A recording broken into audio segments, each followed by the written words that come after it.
Dieu très saint, ce soir, encore une fois, nous voici en ta présence. Nous voulons tout simplement te laisser nous parler. Parle-nous, Seigneur, par ton Esprit Saint.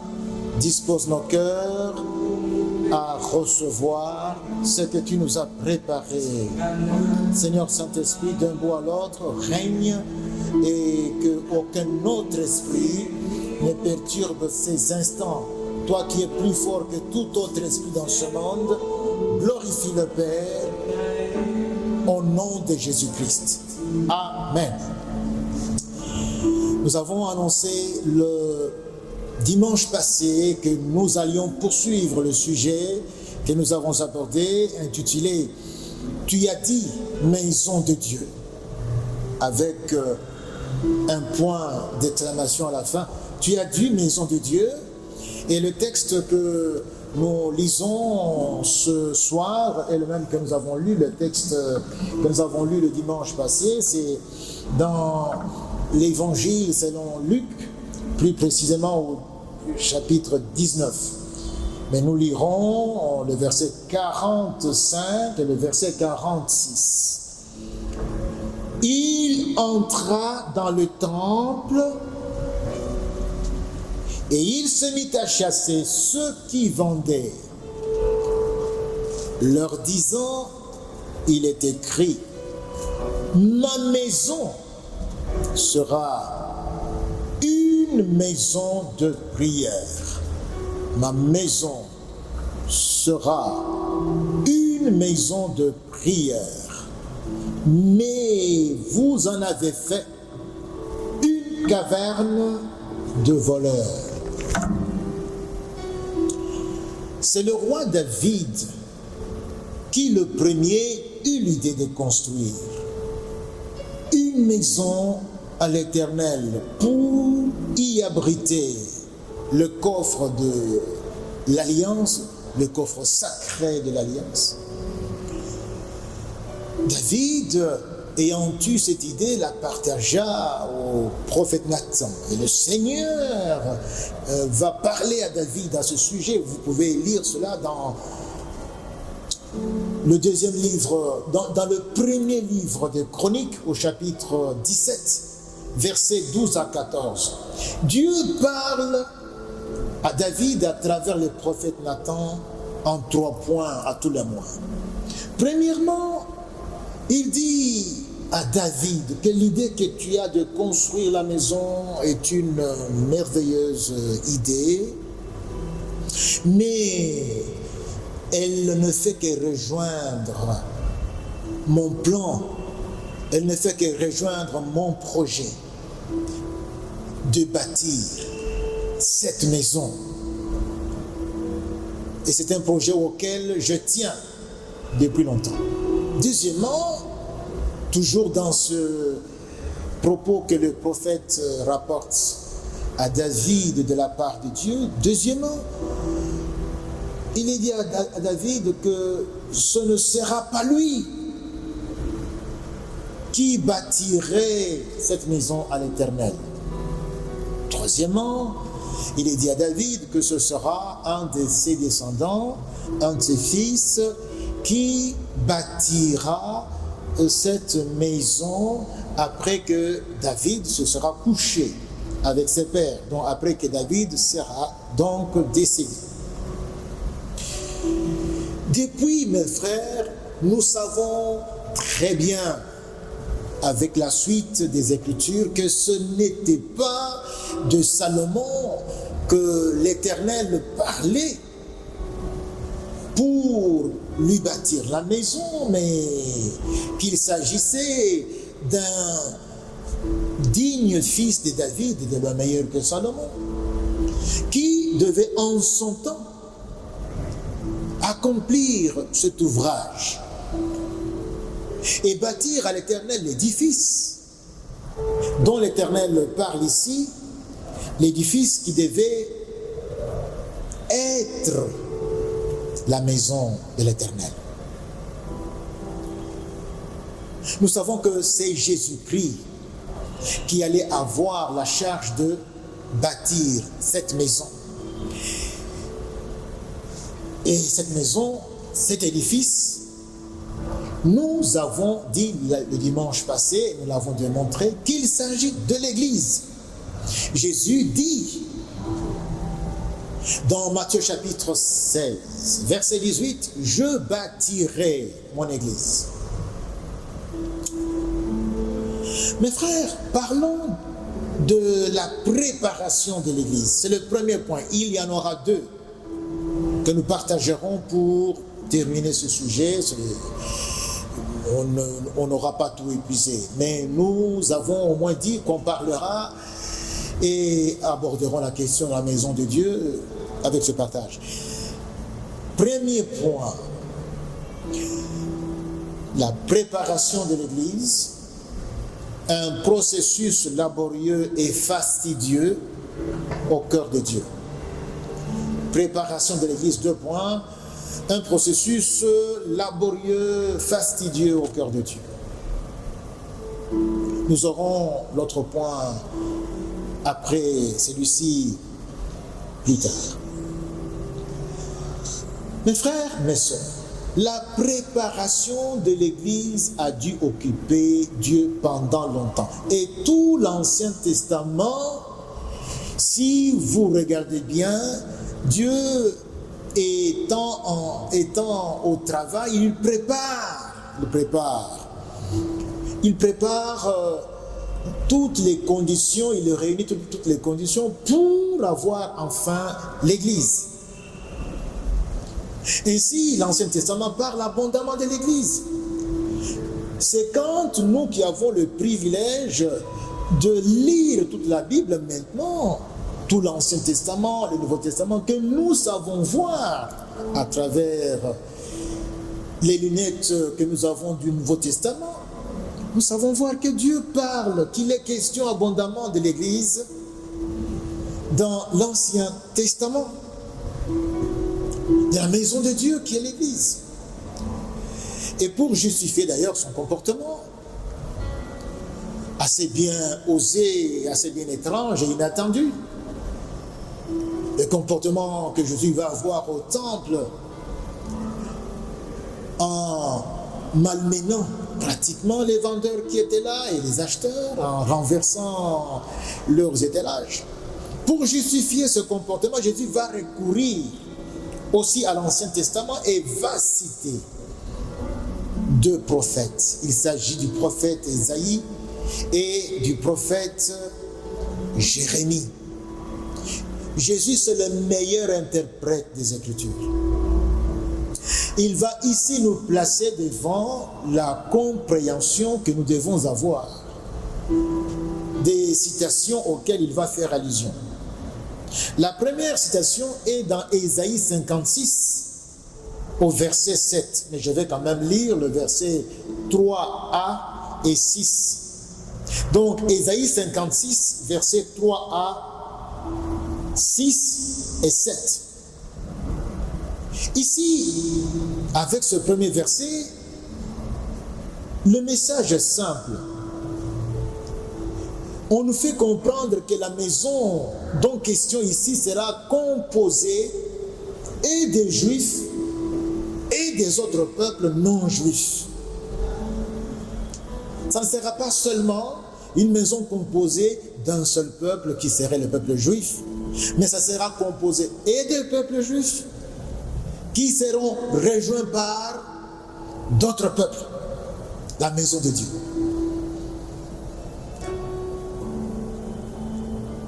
Nous lisons dans ce passage ceci au verset 3, la partie A, que l'étranger qui s'attache, il est bien parlé ici de l'étranger, du non-juif, du païen, qui s'attache à l'Éternel, ne dise pas l'Éternel me séparera de son peuple. Donc si toi tu es étranger, sache bien que quand tu t'attaches au peuple de Dieu, l'Éternel ne va pas te traiter comme membre du second ordre pour te retrancher de son peuple après. Verset 6. Et les étrangers qui s'attacheront,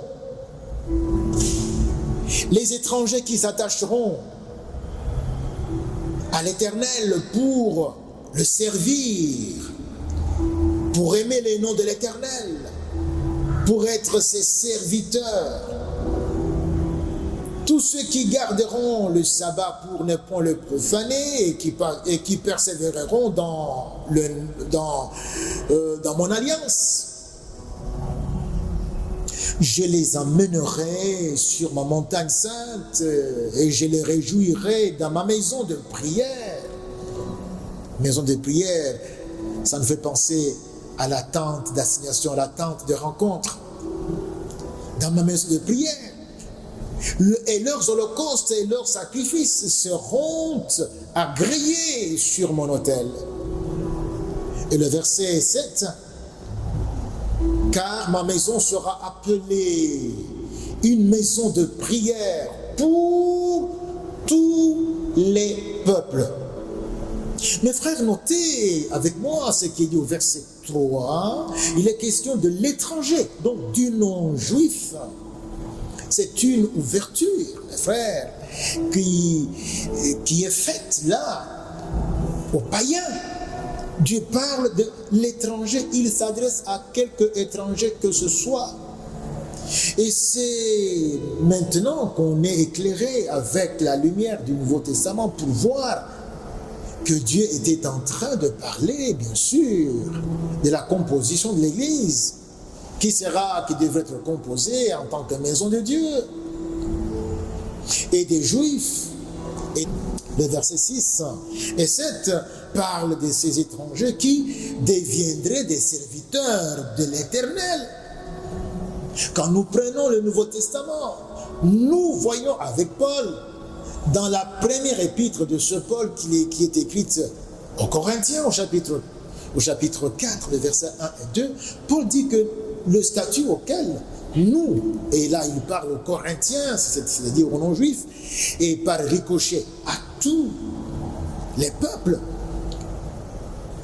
les juifs y compris, il dit qu'on nous regarde comme des serviteurs de Christ, des dispensateurs, c'est-à-dire des managers, des dispensateurs des mystères de Dieu. Et ce qu'on attend des serviteurs de Dieu, donc des dispensateurs, c'est qu'ils soient trouvés fidèles. Ici, nous sommes encore dans le Nouveau Testament où les étrangers ont déjà la possibilité de rentrer dans les rangs des serviteurs de Dieu.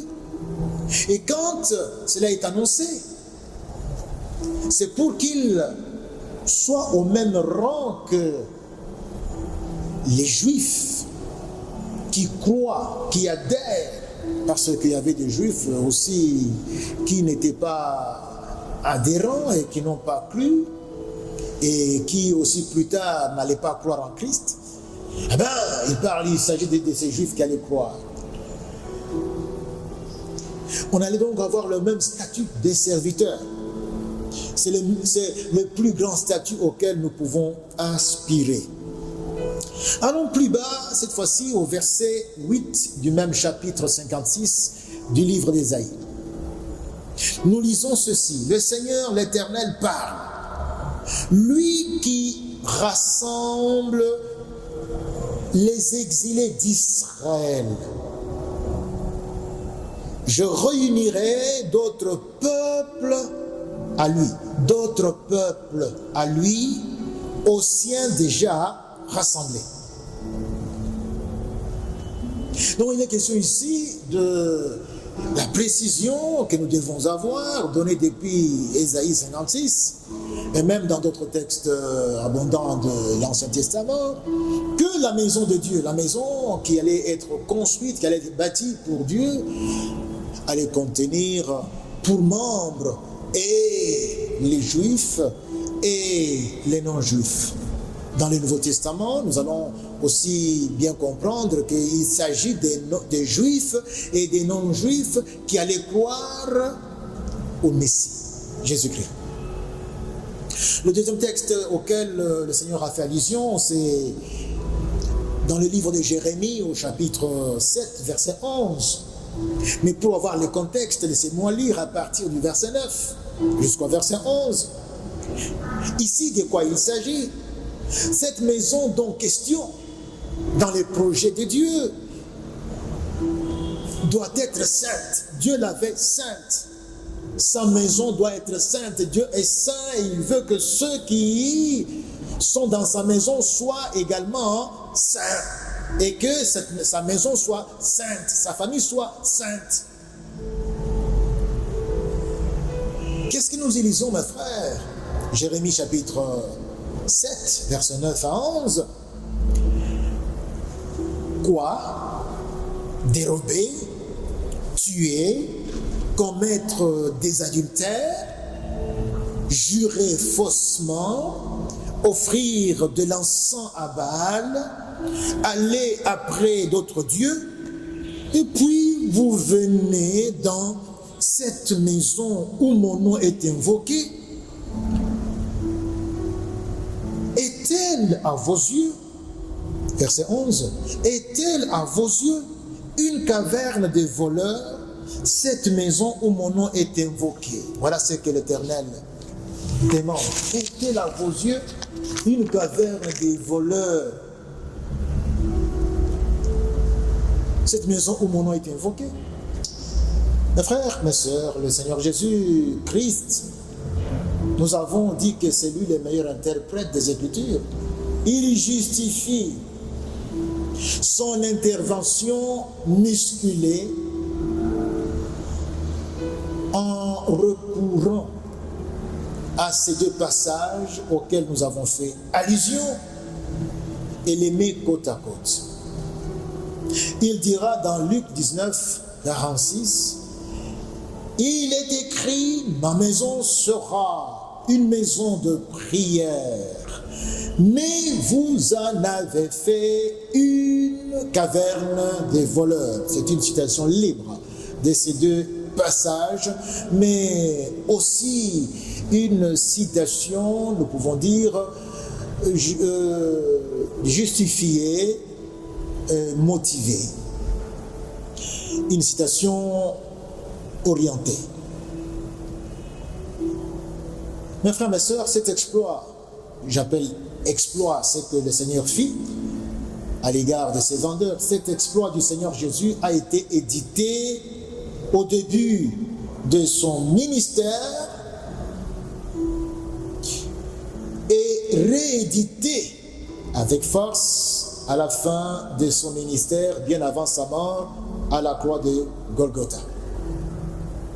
Nous en avons assez dit pour ce qui concerne la préparation dont il est question de la maison de Dieu dans l'Ancien Testament. Nous pouvons passer des semaines et des semaines à en parler, mais nous avons pris seulement ces textes auxquels le Seigneur avait fait allusion pour démontrer qu'il a été question de la préparation pour l'érection, pour la construction, pour bâtir bien sûr cette maison de l'Éternel, autant que l'Éternel l'avait voulu. Deuxième point, et ça sera le dernier point de ce soir.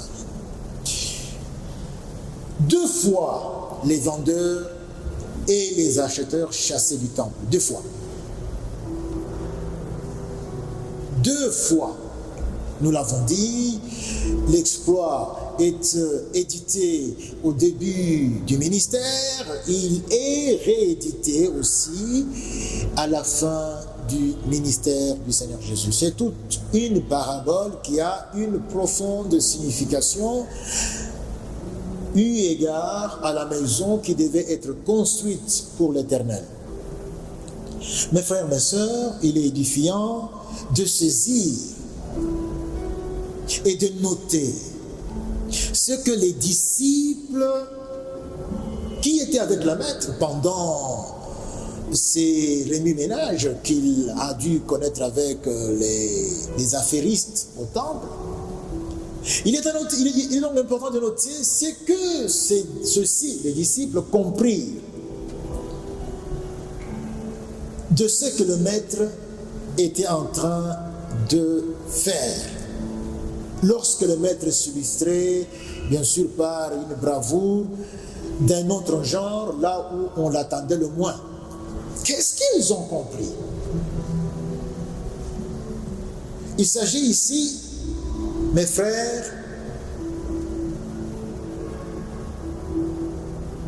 dans Luc, comme dans Marc, comme dans Matthieu, de ce même exploit qui avait été édité 3 ans plus tôt.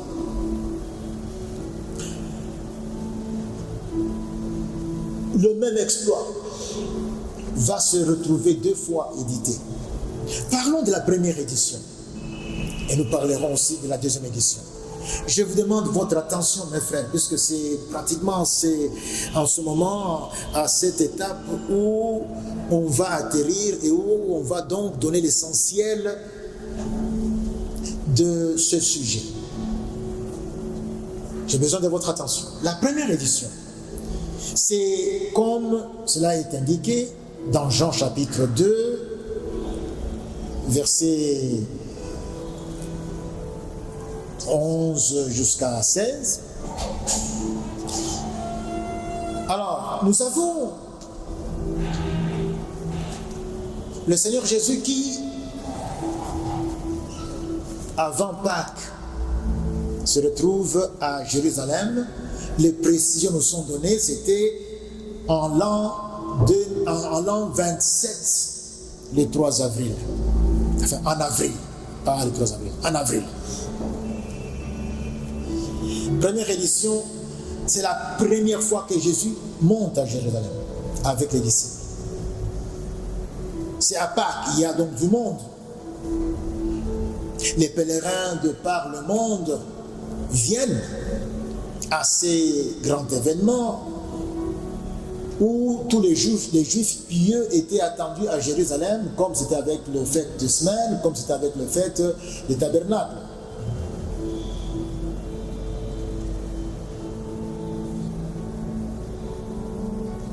Jean chapitre 2, versets 15 à 16. Nous avons ici, commençons donc au verset 14. Il trouva dans le temple les vendeurs de bœufs, de brebis et de pigeons, et les changeurs assis.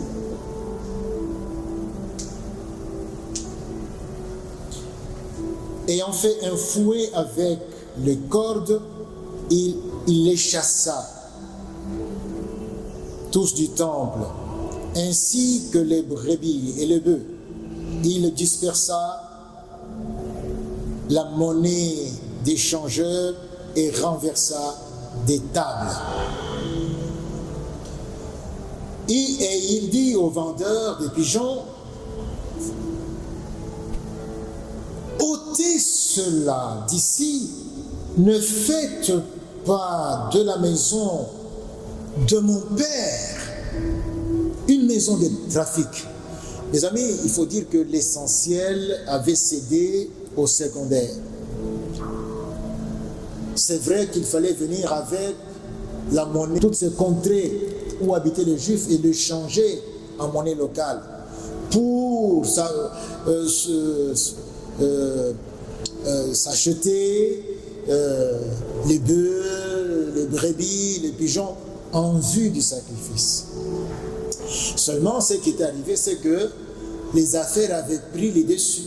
Le trafic, au lieu que ceux qui viennent pour prier, non, ils venaient pour faire les affaires. Et là où il y a les affaires, qui sentent l'argent, les voleurs et autres affairistes de tous bords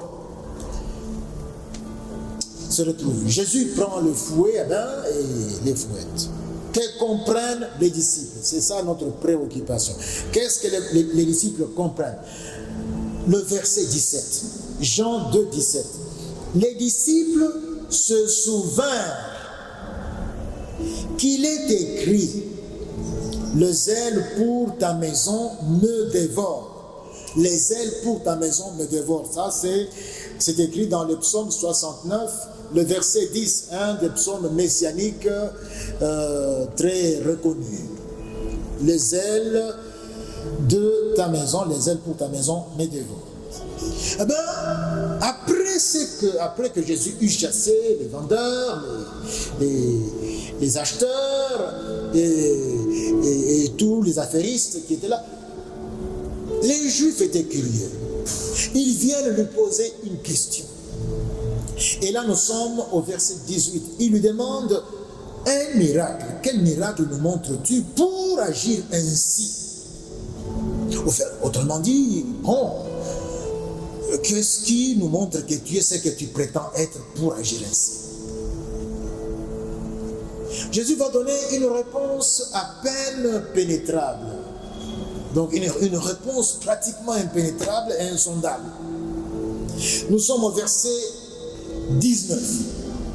Il va leur dire, détruisez ce temple. Mes frères, écoutez bien les mots que le Seigneur utilise. Détruisez ce temple, en 3 jours, je le releverai. Mais écoutez, ce temple nous a coûté quand même 46 ans de construction. Qu'est-ce qu'il a parlé de 3 jours pour relever ce temple? Et vous savez que ça sera aussi l'une des accusations qui sera citée lorsque on cherchait comment incriminer Jésus devant Pilate. Au verset 21 du même chapitre, Jean 2, 21, il est écrit que Jésus ne parlait pas du temple de Pierre, mais il parlait du temple de son corps. Temple de son corps. Temple de son corps. Temple. Temple, vous avez entendu, tout comme moi. Le Seigneur Jésus véhicule ici à tout le moins 2 messages. Le premier, c'est qu'il est l'incarnation du temple. Il est l'incarnation de la maison de Dieu. C'est un sujet qui peut aussi nous prendre beaucoup de temps. Mais laissez-moi vous dire que le temple représente, au sens le plus strict, Israël. En tant que terre, Israël. En tant que peuple,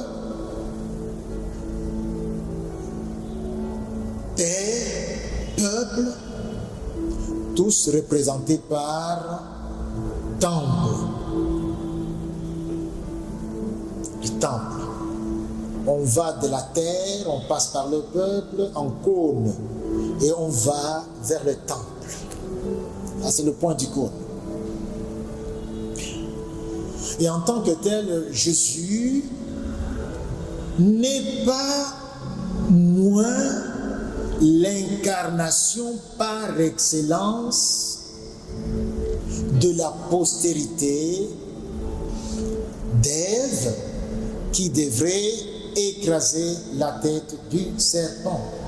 Jésus, c'est vrai, il incarne ce temple, mais il incarne aussi la postérité d'Ève, n'oubliez pas,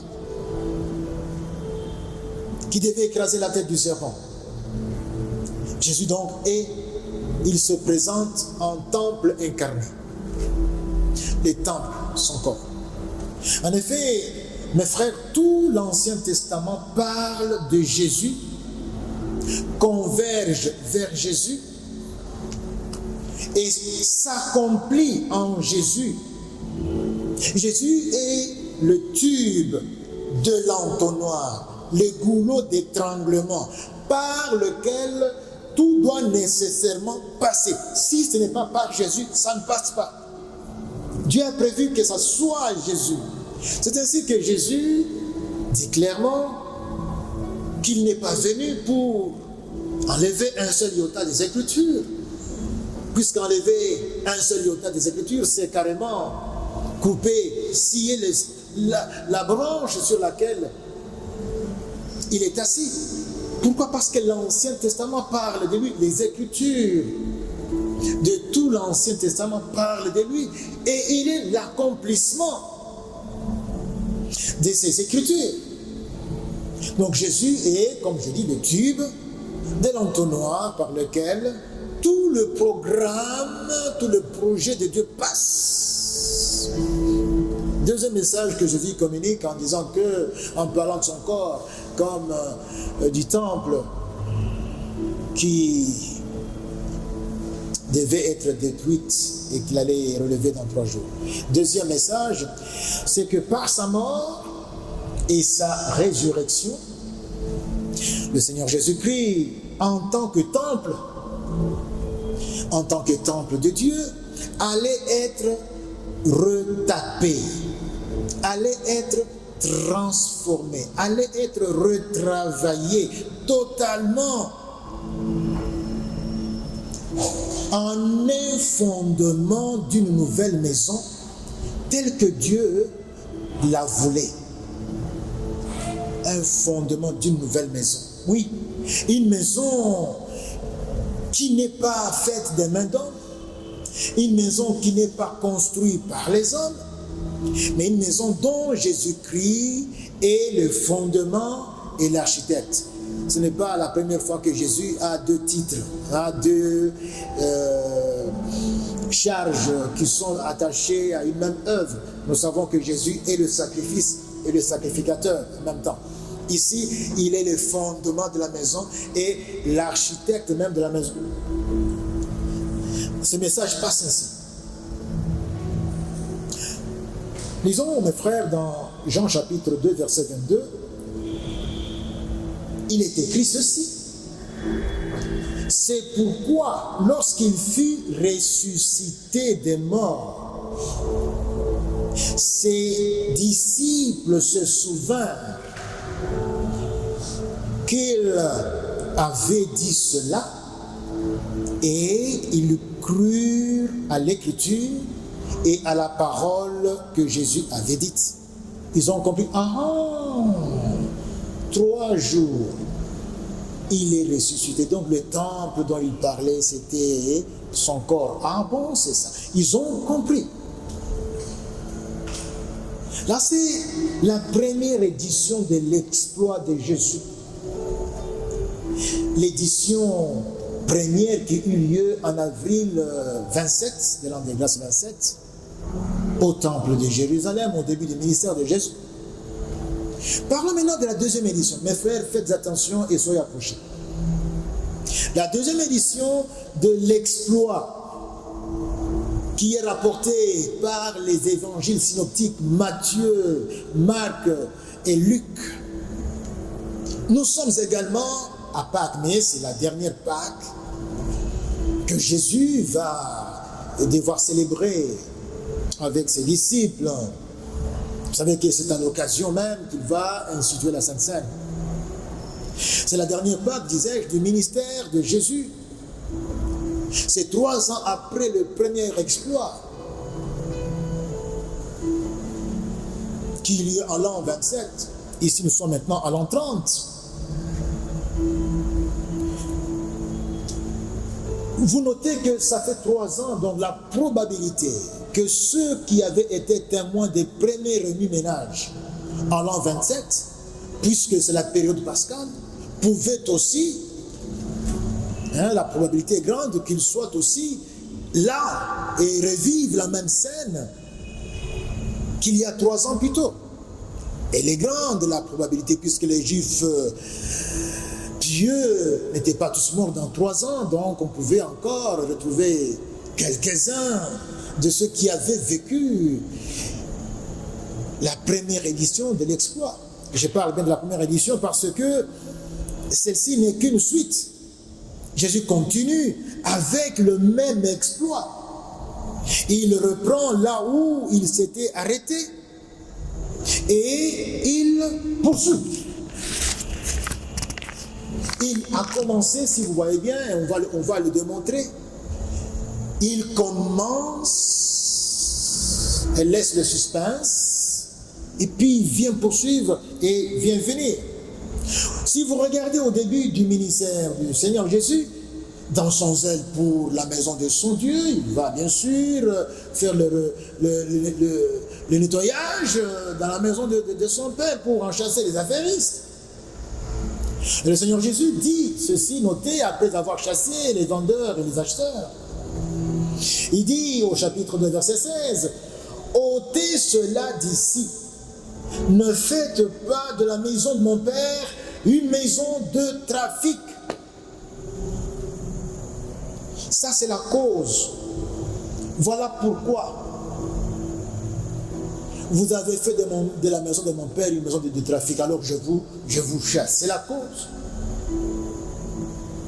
Notez maintenant, il va donner le but à la fin du ministère. Il va laisser les gens en suspense avec la cause. Or, à la fin de son ministère, bien avant son sacrifice suprême, il poursuit, et toujours avec le même zèle qu'il anime pour la maison de son Père, il dira le but de cet exploit. Son exploit, c'est dans Luc 19, verset 46, il va dire pourquoi, quel but il poursuit. Il est écrit, dira-t-il, ma maison sera une maison de prière, mais vous en avez fait une caverne de voleurs. Le but de la maison de mon Père, c'est que ce soit une maison de rencontre, une maison de communion entre mon Père et son peuple. Et quiconque de son peuple, maison de prière. Voilà le but. Et puisque je veux qu'il en soit ainsi, eh bien je vous chasse, vous qui êtes venus ici pour les affaires, pour vous-même, pour vous remplir les poches, je vous chasse. Ma maison donc sera une maison de prière. Mes frères, est-ce que ça ne nous rappelle pas quelque chose que Jésus avait dit?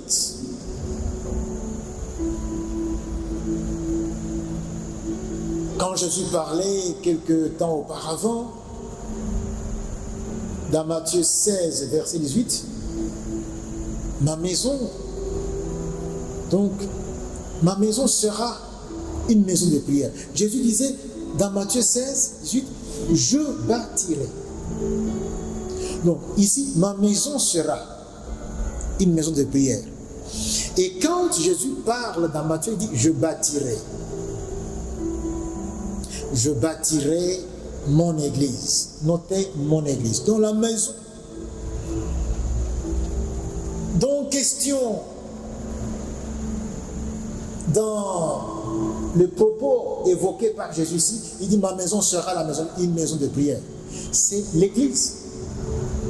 Ce que Jésus veut dire, c'est quoi? Il veut dire tout simplement que l'église est destinée à être, donc l'église qu'il allait bâtir, est destinée à être une maison de prière, une maison de rencontre, une maison de communion avec Dieu. L'église, mes frères, qui incorpore les rachetés de tous les peuples, de toutes les nations, juifs et non-juifs, est destinée à être l'expérience d'unité entre Dieu et les hommes. C'est ce que nous comprenons quand Jésus fait la prière sacerdotale et s'adresse au Père dans Jean 17, verset 21. Il dit que tout soit un. Comme toi, Père, tu es en moi, et comme je suis en toi, afin que eux aussi soient un en nous, pour que le monde croie que tu m'as envoyé. Voilà la configuration vers laquelle le Père nous attend et où Jésus nous envoie. Vous savez, quand Jésus parle du corps qui est son temple, cela nous rejoint quand dans le Nouveau Testament, nous appelons Église, corps de Christ, et nos membres de Christ. Et il y a maintenant un nouveau corps, dont Christ est la tête. Et l'Église que nous sommes, les membres que nous sommes composants de cette configuration. Une configuration la meilleure qui soit, destinée à être en communion avec Dieu, Dieu habitant cette configuration. Et c'est cette configuration qui est la maison que Dieu attendait, maison au sujet de laquelle il avait dit à David, non, ce n'est pas toi qui vas la bâtir. Tu n'en as pas qualité, si on peut dire, tu n'en as pas la compétence, ni la mission. Il y a quelqu'un d'autre qui est choisi. Et quand vous voyez, c'est de toute éternité que Jésus a été choisi comme étant l'agneau qui allait répandre son sang pour notre salut. Or, c'est par ce sacrifice que, comme le passage par une opération transformatrice accomplie par la mort et la résurrection, que la maison de Dieu devait être ce que Dieu voulait. Dieu voulait qu'elle soit. Frères et sœurs, la maison de Dieu, tu as dit maison de Dieu, c'est l'Église. La maison de Dieu, c'est l'Église. Nous sommes le temple de Dieu, nous sommes la maison de Dieu, nous sommes l'habitacle vivant de Dieu. Dieu a choisi d'habiter parmi nous, et Dieu, vous ayant ainsi voulu sa maison, bien sûr, il avait à son goût. Et son goût, la Bible nous dit, Dieu est saint, il veut que sa maison soit également sainte.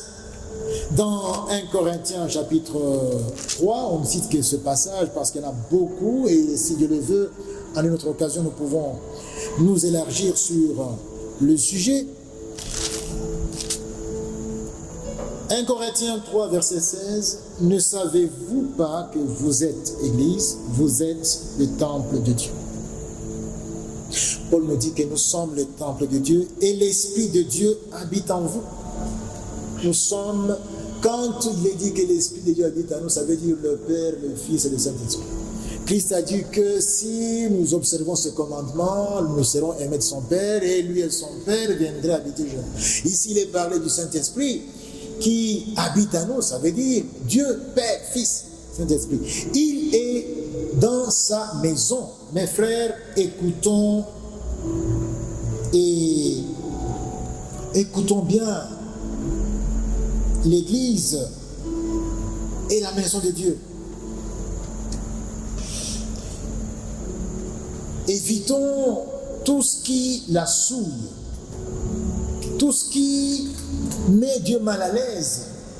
Mettons Dieu à l'aise dans sa maison, qui est l'Église. Et les recommandations sont les gens. Pour cela, nous en avons la capacité par le Saint-Esprit. Seigneur, nous avons ce privilège d'être destinés à être ta maison. Christ, en priant, il a sollicité que comme et lui et toi vous êtes un, lui en toi et toi en lui, il a voulu qu'il en soit de même avec nous. C'est-à-dire, il a dit que ce soit nous en eux et eux en nous.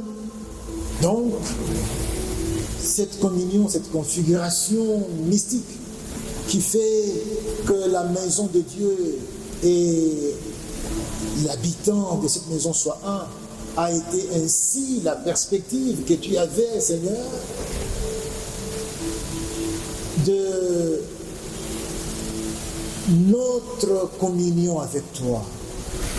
Quel statut favorable. Quelle faveur tu nous avais réservée et que nous sommes maintenant en train d'expérimenter en Jésus-Christ.